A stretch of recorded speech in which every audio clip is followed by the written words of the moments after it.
why I preferred giving birth in Nigeria. Trust me, it's not what you normally hear. So watch till the end and let me tell you why I prefer that.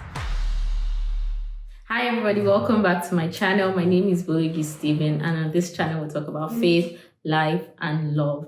I've been on Pregnancy Series 2.0 telling you guys about the birth of my second baby, and I just went on a break. Guys, postpartum in the abroad is not for the weak. Taking care of 2 children is not for the weak, so I just couldn't. But this is the last video in this series. So I talked about, getting pregnant, all that good stuff, telling family, my gender reveal, and all of that. Enjoy that. In this video, I will be talking about just the process of giving birth in Canada. And then I would be stating some differences because I had my first baby in Nigeria. So I'll be giving you some differences between giving birth in Nigeria and giving birth in Canada, and why I preferred giving birth in Nigeria. Trust me, it's not what you normally hear. So watch till the end and let me tell you why I prefer that. So this video is for you if you're about to have a baby in Canada, if you're thinking of having a baby in Canada, if maybe you just relocated to Canada and you're either pregnant or going to have a baby. It'll give you an idea of what to expect. But disclaimer, this is my experience. Both the birth in Nigeria and the birth in Canada is my experience.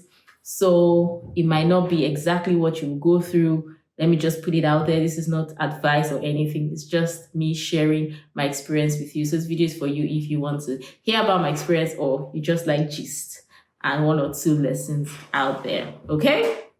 Okay, before I go into that, big shout out to my friends. I must just say this part because the city I live is just my sister-in-law that I know, that I knew at the time. And my friends and her put together this virtual baby shower. And first of all, they really got me. I was shocked. And second, I had a good time. So big shout out to my friends who, against all odds, across cities and countries and continents, put together a virtual baby shower for me. I love you guys. Thank you guys.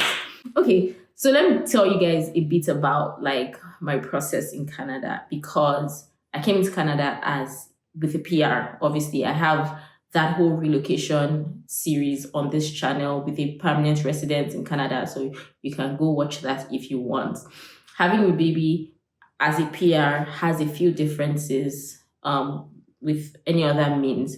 So first, when we got in, I came in pregnant already. You know that I had to get a health card. When we got a health card, got into the city we're going to leave, and then had to get a family doctor.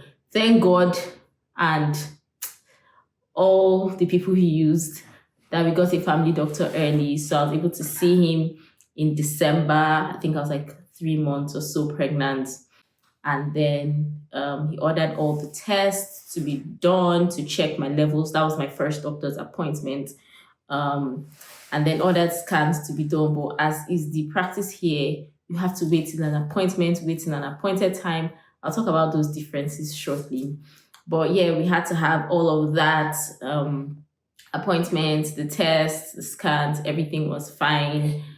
I barely saw my family doctor twice. And then when I was 30-something weeks, he referred me to a gynae. So I had to wait for the gynae to call me. Then the gynae called me and then booked an appointment. Then I was seeing her every 4 weeks, I think. And when I see her, I might wait for 1 hour, depending on what time I go, and see her for 5 minutes. I see her for 5 minutes, just ask me, are you okay? Lie down, examine the baby, hear the baby's heartbeats. See you next time. Honestly, again, I'll talk about differences, but it do shock me, some parts of it. But she was really good. I actually really liked my gynae, and I was very comfortable with her from our first meeting. I think it's important if you're pregnant to be as comfortable as you can with the doctor that's handling you. I know some people don't have that luxury, but I was grateful that from the first time I met her, I felt comfortable with her. I felt she was friendly. She gave me the information. I wasn't worried or anything. So that was great. And then towards my delivery, we started talking about a delivery plan and all of that.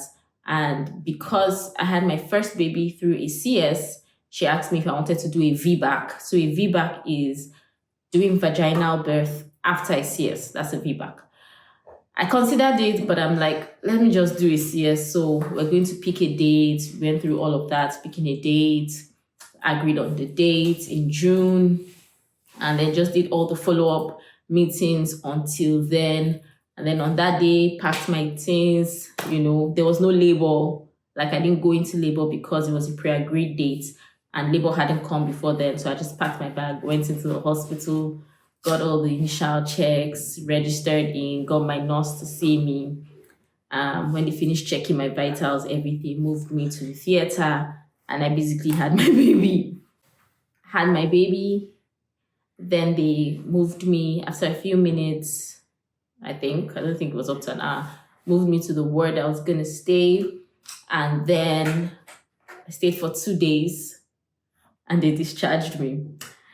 Another difference, but we're getting there now. And then my cousin came the day after I gave birth. So she was with me for like a week. My friend came, was with me for a few days. So I had somebody with me for the first 10 days. And then we were essentially on our own. Me, my husband, and 2 children, and the CS. But that's not what we're talking about today. Postpartum, I don't even think I'm going to go into the whole postpartum talk. Just know that it was not easy. That's what I'm going to put out there. If you want details of it, you can ask, but this video is not for that. So that's kind of like a summary of how the whole process went.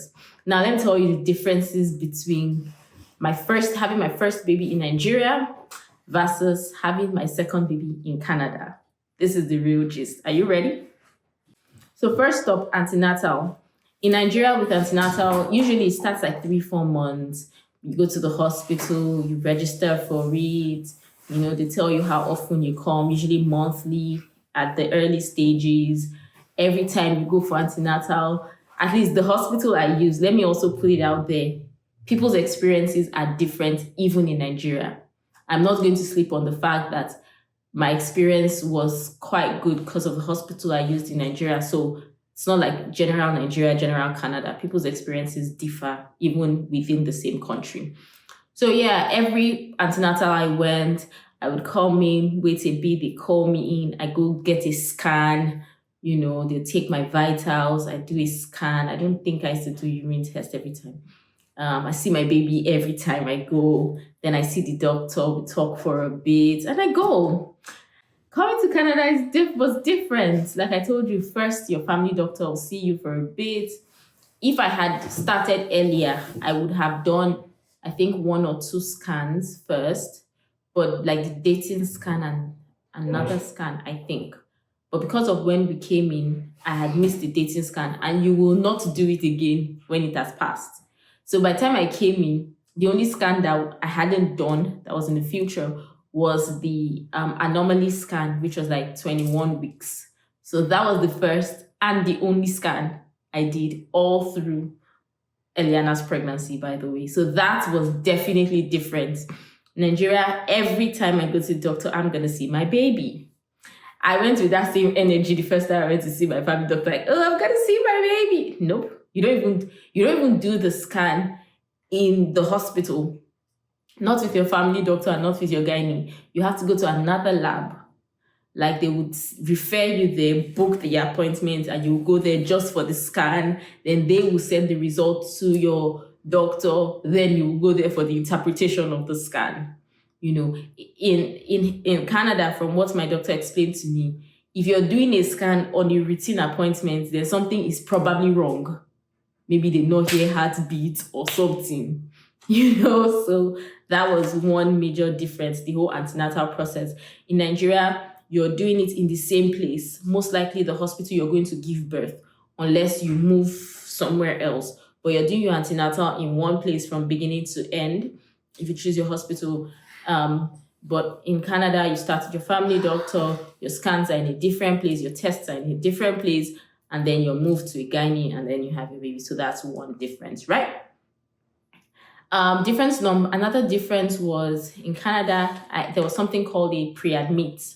So it was like this form that they gave us to fill so many things, like, oh, do you want your partner to be there with you when you're giving birth? Would you like the nurses to help you with some kind of pain relief? Would you like them to massage your back maybe when you're in labor? Do you want massages? Are you allergic to anything? What kind of food do you want to be given? What other questions? Basically, this form is handled by the nurses, and it's just like how they can serve you better during your labor period. What you want. Do you want a certain music played in the labor room while you're giving birth? Do you want the camera in? Do you want that? Do you want this? That didn't happen in Nigeria, guys. Nobody was asking me how I want my labor experience to be. Nothing like that. No, nurse Preadmit. There was no like meeting. So when you fill that form and write all your preferences, and this happens quite early, maybe like 20 something weeks, I think. When you're done filling the form and everything, then you book an appointment and you come and see the nurses. So a nurse will be assigned to you. She will go through your form. She would kind of like read out what you've said. Oh, you want this, you want that.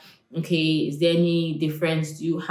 What position do you want to give birth? Like if you're doing vaginal, would you want to squat? Would you want to lie? Would you want like those straight pregnancy bouncy balls?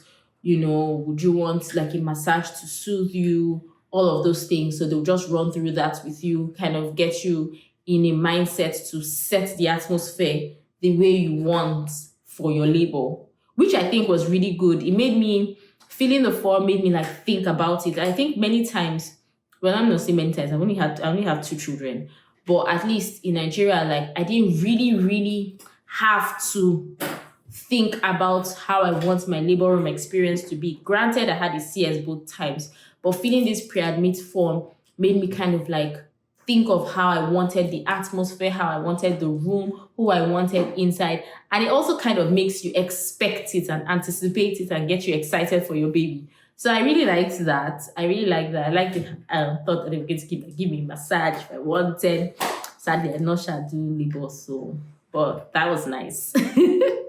Okay, another thing, in Nigeria, my first baby, obviously I didn't plan to have a CS. You can watch Pregnancy Series 1.0 for all that download. But my labor basically just didn't progress, and then I had a CS. So there was no scheduling for that one. I went into labor and that happened. But for this one in Canada, which also happens in Nigeria, I believe, I just scheduled it because I decided we're going to have a CS. So that was one difference, but I don't think this difference was location-based. It was situation-based. Yeah. One thing that I noticed giving birth here versus in Nigeria was information, and I really appreciated that.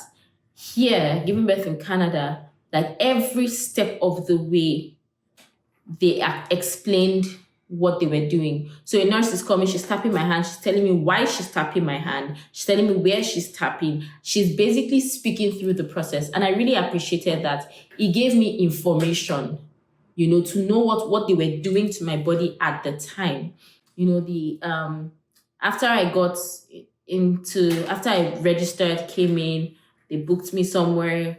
Before I went into the theater, a nurse came, she did my vitals, told me everything she was doing, and then told me who would see me before I go into the theater. So she told me that there was a student doctor that was going to come in, I was going to examine me and ask me some questions.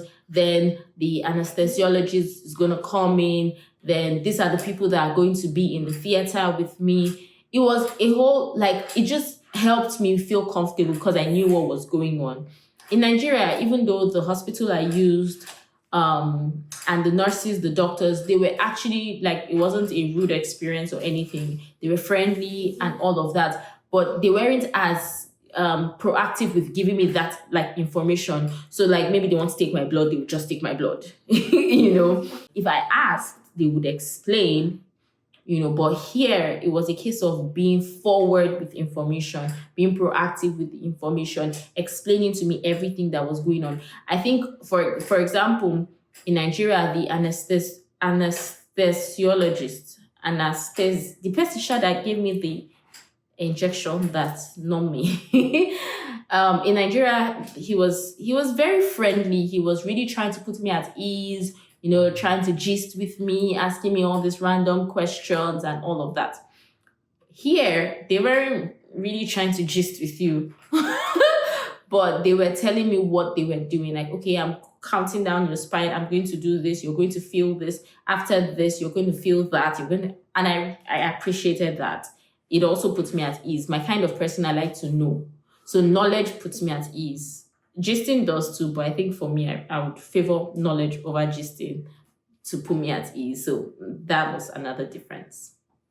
And then the team of people was also different. In Nigeria, it was like how many people in the theater room? They were not up to 10. But like here, it was like the team of nurses, the team of doctors. So my gynae, the student doctor was there as well. The team of anesthesiologists. I hope I'm not, anesthesians. That team, Sha. Then there was a team of students. There was a team of pediatricians as well. There were like maybe 5 or 6 teams of people. So the room was naturally bigger for all of those people. So everybody knew what they were doing. So that was another difference. And then the CS procedure in Nigeria was shorter. It was actually quite short. Like in 5 minutes, baby was out. In like how many minutes they had stitched me up. Here was longer. It took a longer time for them to bring out the baby and to stitch me up. I don't know why, but maybe it has something to do with the fact that they were cutting a pre-cut place, like somewhere that had been cut. I don't know. Again, I don't know. But the length was different. In Nigeria, my husband was in from the beginning to the end of the surgery. Here, they would settle me in. They waited a bit. They had actually cut me open before my husband came in. And in Nigeria, because my husband had a good relationship with the doctor, like he was showing him what he was doing. They allowed my husband to like stand and see. So he actually saw the cord, saw the fact doctor was showing him the uterus when you remove the baby and it shrunk back, all that wonder of God. But in this one, he was seated by my head side mostly. So he didn't see the action of it. So that was also different. Then guys, here, once they took out the baby, in less than a minute after they took out the baby, I kid you not, so let me say 2 minutes, they gave the baby to my husband. I think, because I was awake, right? I think we're looking at ourselves like, oh, are they just showing us the baby? Okay, we have seen the baby. Like, go and do your work. Because back home in Nigeria, after they brought the baby out, I think they brought the baby to my side. They brought him to my side for me to see him. I sighted him, saw that, oh, it's a boy. He cried. Okay. Then I think they showed my husband, I don't know if he carried him or not. Then the nurses went and cleaned him up, wrapped him up. They were basically with him for the first maybe good hour or 2 of his life. Here, they just like brought her out, wrapped her in something and like, take your property. And we're just like, what's happening? What's happening here? What do you want us to do with this baby? And then in Canada, they don't bath the baby. They don't clean the baby. They say that I think it's called Venix caseosa or something like that. That the baby is born with on the skin. So the thing that the slimy, whatever that comes on their body, they believe that it's good for the baby and it helps the baby's immune system. So that's the medical practice here, at least to the extent that we're told. So they don't bath their babies. When they are born, they don't clean the baby. They believe that the baby should absorb that thing that they are born with, should absorb it. It will help them. It's healthy for them. It's healthy for their immune system. And even when you get home, you should only bath the baby like maybe twice a week. That's their belief here. That's not the belief in Nigeria. In fact, Nigeria, they're like, better scrub. I think my mom bathed Asa the day Asa was born, like proper bath. Without water, So that's different here. So they just gave us the baby. We're like, okay, and then you see her in her first days of life covered with that white thing all over her body, and it actually absorbed. So that was the difference. And like, that's it. You're taking the baby. They might come in and check the baby once, twice, but like, that's literally it. You have been giving your baby. So they have this culture of independence that starts like right from birth, if I can put it that way.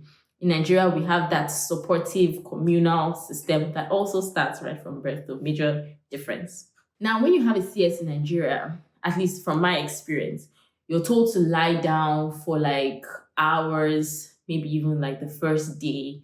not to sit up. It can trigger a migraine headache, all of these things. So the first good hours, I gave birth to 8 in the evening, like the rest of the day, I gave birth to like 6:16. Rest of the day, I was lying straight, like down. I barely even saw the boy. So like I didn't breastfeed. I gave birth to him on a Thursday. I didn't attempt to breastfeed him until Sunday. He had to be on formula for the first few days. The best I could see him was when lying down, they placed him here. So I'm just like, okay, seeing him when they carry him. I didn't really like carry him or do all of that the first few days of his life. So I wasn't even aware. So with Eliana, I kept asking my husband, like, is she supposed to do this? Is this I supposed to be like this? Because like I was not around for Ethan's first few days, But in this Canada, guys, and Nigeria, you can't eat until like, was it the first or the second day you start? Like, first of all, they wait for you to fart. Like, I've never seen a situation where they are waiting for it. A fart is celebrated, just to check your bowel movement and see that all is well with that situation. Wait for you to fart, and they start giving you like maybe sips of water, then small pap, then, in this Canada, as I born the baby, I sit up. I sit up. I breastfed this girl, like as at the point I'm doing this video, she's not yet 6 months. She has been on exclusive from the beginning of her life. Like we started breastfeeding from day one. Like I sat up, I was breastfeeding. After they brought me out of the theater, they took me back to the place where I was before they took me to the ward. When they took me to the ward, like there was snack there. There was cold juice. I'm not joking. Cold water, cold juice, and like cracker biscuits. By that evening, they had brought me lunch and dinner. Like, I'm not even joking. And Nigeria, they'll give you hot things. Let it burn. Here, just cold, like cold juice, cold water, cold everything. So I'm like, how come I can eat? Like, what is the technology that is different? But that was a major difference. I was surprised. Like, I could sit up, I could do all of this, I could eat, yes, they would ask you about bowel movements, but they were not restricting anything depending on that. So another big difference. In Nigeria, I had Ethan on a Thursday. I was in the hospital till, I think, Monday. So that was like how many nights? That was a big difference. In this Canada, 2 nights. In fact, they even wanted to discharge me earlier. It's me that said I would stay my 2 nights. Like, people just gave me 2 nights and you want me to go back before that 2 nights. I have given this you're joking. So here, it was like 2 nights out. I hear that it was longer before. It's changed. So I don't know what it will be by the time Eliana is having a baby. If she's in Canada. I just like, okay, 2 hours, time I'll be going. But yeah, so if you give birth through vaginal 1 night, you might even go back that day if you give birth early in the morning, apparently. And then if you do a CS, you do 2 nights, and that's it. So another big difference between giving birth in Nigeria and giving birth in Canada. The number of days you stay in the hospital based on my experience, okay? And then after you have the baby, in Nigeria, I think I did a few follow-ups like weekly or bi-weekly. But here it was like, yeah, my gynae is like, see you in 6 weeks postpartum. Like, that's it. I did see my family doctor in between, but it wasn't even like as regular. I think I just saw my family doctor once, and then I saw my gynae at 6 weeks, and that's it. In Nigeria, I think there was a bit more follow-up postpartum, both for the baby and for me, because I know we went a few times in more regularly than here. So another big difference. And then let's talk about cost. Yeah. Because like cost is a big thing. And again, this is based on my experience. In Nigeria, I gave birth in a private hospital that was going to bill us at the time I had Ethan, the bill was about 500,000 for a CS. Vaginal birth was like either 120 or 130, between 120 and 150 in the hospital at the time. CS was 500. So they were going to bill that, and we were going to pay out of pocket. Thankfully, my husband's office included the hospital in our insurance. So we ended up not paying, but that was a cost we would have had to pay. In Canada, guys, as a PR, as a permanent resident, I pay not $1. Like, for real. I know that's not the experience if you're not coming in with a PR, or if you just leave to come and have your baby abroad and go back. It's quite expensive.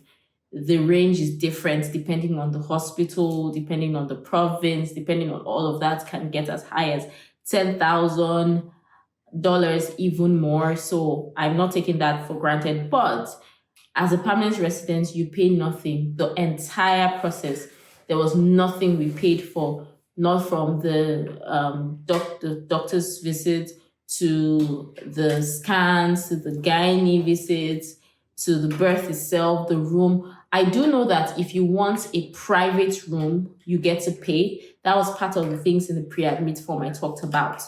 So if you want like a private room, so I just asked, okay, so this room that is paid for, it wasn't as big as my room in the hospital I gave birth in Nigeria, but again, that was a different situation. But it was fair enough. It was 2 people in a room, can be covered, so you have your privacy. It wasn't that big, because the room I had my first baby, I was spoiled. I won't even lie. It was like a hotel room. It was very big. My bed was massive, like a king bed. There was couch, there was TV, there was like hotel room. I'm not even kidding, But this one, considering that it's government funded, so that's a difference. So even though I didn't pay for either of my birth, as it turns out, one was covered by work insurance, but this one is covered by, the government because of your status as a PR, permanent resident. So yeah, that's really good to know that you don't have to think of that cost. You have a CS and nobody's asking for anything, all of that. That was good. And then here, once I had the baby, they brought some forms, to fill. And then once you fill and submit, go online, fill and submit. My daughter's birth certificate came to meet me in the house. I didn't have to go anywhere, So once I had the baby, they just brought some forms for me in the room for child benefits. If you're eligible for child benefits, you fill the form for it. They added her in the profile immediately. That seamlessness was very, very much appreciated, especially just having a CS. Came back home, filled the thing online for the birth certificate, paid for it, and then we got her birth certificate in the mail. That ease and all. As against in Nigeria, first of all, there's no child benefit. That at least not that I know of. And then for Ethan's birth certificates, we had to go to, another hospital first and do all that processing and all of that. So that ease was good, okay? So that was there. And then I think, of course, another difference is that my daughter gets dual citizenship. Obviously, born Nigerian because of her Nigerian parents. Obviously, she's Nigerian. But then being born here, she's also Canadian. And we haven't done her passport yet, so we'll do that one. But yeah, the dual citizenship that she has is a big perk and a very big difference. Having said all that, guys, giving birth to one child in Nigeria and one child in Canada, I will shock you by telling you that I preferred my Nigerian birthing experience for one major reason: the support. Guys, and I can't really say this without going into postpartum, but again, I don't want to talk a lot on postpartum because it's just a lot. But that support, some of the differences, like having me lie down for days and not do a lot, having my mom around, of course, having my mom around and not having her here is not so much a location thing. That's different. But, having my mom around, having my friends come around, having that help, having a living help at the time, even in the hospital, the nurses being able to hold the baby for a bit and not just being bothered about in those first days of life. I didn't have to be a mom. I had to be a mom, but you understand, I just had to be a recovering person that had a CS. I had a surgery. Do you understand? That made a lot of difference. Even in my recovery, I would see it. because coming back home, being the primary caretaker of the baby while still recovering from his CS, I had, some episodes of certain things, taking care of the wound reopening at some point, checking to make sure there's no infection. God sent me support here. My cousin was so helpful. She had to come back another point to take care of me and the baby. My friend also did that. So they were God sent. My brother-in-law and his wife and my sister-in-law that are here, they also did their best, So I'm not taking that for granted. But having the support that we had in Nigeria really made a difference for my husband and I, So for that major reason, my birthing experience in Nigeria was better for me than my birthing experience in Canada. That support, that communalism, having community around, having my auntie, having sleep with the baby. Here, one of my aunts was around and actually also came and helped. I had support here, but they were few and far apart. As against in Nigeria, having a continual support for the early days is so critical.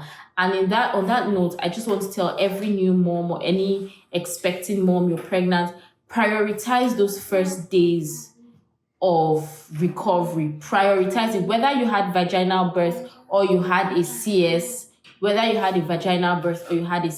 prioritize those first few days. A mistake I made, which I shouldn't have made, was even those first 10 days that my cousin was around and then my friend. I didn't prioritize my rest. Maybe I took it for granted because all the support I had in Nigeria didn't make me experience basbos, So I was still like, oh, they are here, but I can still walk out, come here, No, rest. If you have support, if you have people that can help you, those first few days, if possible, the first 2 weeks or thereabout, just they sleep. They eat. Breastfeed, sleep, eat, breastfeed, sleep, eat, rinse and repeat. Those first few days are very critical for your recovery. The more rest you can gather those first few days, your body can recover a lot and then continue the process. If you're not able to get that done, your body still has to recover. It will now make it slower. You now have to rest because you had a surgery if you had a CS. And even if you didn't have a CS, you had a baby, your body is still going through a lot to recover and go back to what it was. So that's my advice to any expectant mother, any current new mom. Rest. Take all the support you can. Take it, collect it, and rest. Rest. Allow your body to recover. So I think that has brought me to the end of Pregnancy Series 2.0. I mean, I don't want to take another how many weeks before I bring another video on this out. So I'll just wrap it up here and say, in all, I'm grateful for both experiences. I'm grateful for the privilege to experience both births in different parts of the world. I'm grateful that I have my 2 babies. I'm here to share with you. I encourage you, if you're a new mom, like I said, take all the support you can, take all the help you can, rest, love on your baby, enjoy your new season. It's a new season. Maybe I'll do another video in a couple of weeks about coming into a new season as a new mom, whether for the first time or not. It's a new season. You can't do, especially if you're up and about, you can't do all of that, but enjoy the season that you are. And if you're a new dad, you're also in a new season. Harness that. Maybe Mr. Steven can come and talk to you people. Sir Babe can come and talk to you people about that one. But if you're a friend to a new mom or an expectant mom, just love on them. Ask them how you can be of help to them. Every mom needs something a bit differently. Some want a little space. Some just want you to come and help around the house. If you can come to the house and just help them clean up so they're not bothered about, oh, the house is scattered, the house is that's a lot of help as well.